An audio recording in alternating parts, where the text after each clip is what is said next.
Sa botong 19-4-1, formal nang in-archive ng mga senador ang Articles of Impeachment laban kay Vice President Sara Duterte. Paliwanag ng ilang senador, pagtalima ito sa desisyon ng Korte Suprema. Si Daniel Manalastas sa detalye. Mr. President. Nagpasya na ang Senado na tumalima sa Korte Suprema. Ito ay matapos pumabor ang mayorya sa mosyon na i-archive ang impeachment laban kay Vice President Sara Duterte. 11 ang pumabor at nag-abstain naman si Senador Panfilo Lacson. Kadalasan sa mga senador dinepensa kung bakit dapat sundin ang konstitusyon.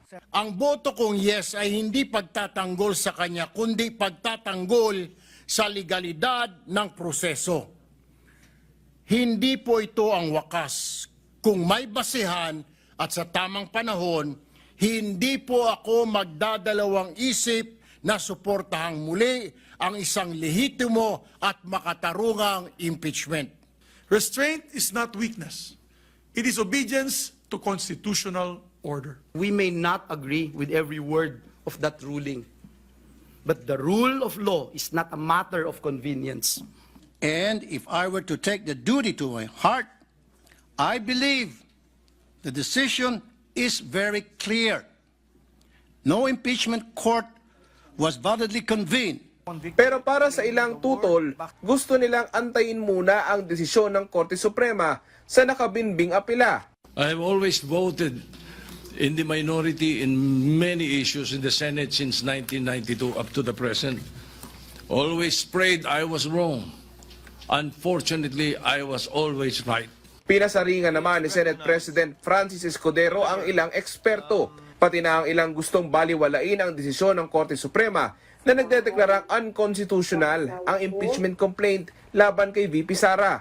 Miyembro po ba sila ng Supremist Court? Miyembro po ba sila ng Super Supreme Court? Sa pagkakaalam ko po, iisa lamang ang Korte Suprema. Are you truly for accountability or simply anti-Duterte?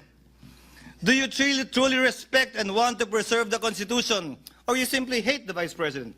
Finally, Mr. President, let today's verdict be a stern and unequivocal warning to anyone who would dare use the Senate for their personal battering ram to further their personal political ambitions. To these people, I say this: the Senate is not your playground to run after your political enemies.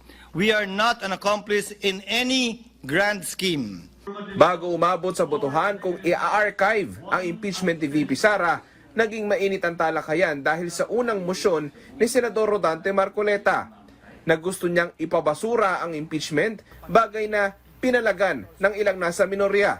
Hilaw po eh. Hilaw na hilaw. May kasabihan po tayo, ang tumatakbo ng matulin, kung matinik ay malalim. Kaya dapat siguro pag-isipan muna natin kung tama ba na bago magdesisyon ang Supreme Court, basta ibasura na natin ang kaso na ito. Tayo pag nananakbo, ako po ay nakasapatos at saka sa kalsada kaya hindi po ako matitinik. May paliwanag naman si Senador Alan Peter Cayetano kapag sinabing in-archive na ang impeachment. So ang kaibahan naman nung motion na pinasa natin ngayon na in-archive na siya, na sinunod yung Supreme Court decision, pinatay na siya. So kung ma-reconsider ng Supreme Court, pwede mong buhayin. Daniel Manalastas para sa Pambansang TV sa Bagong Pilipinas.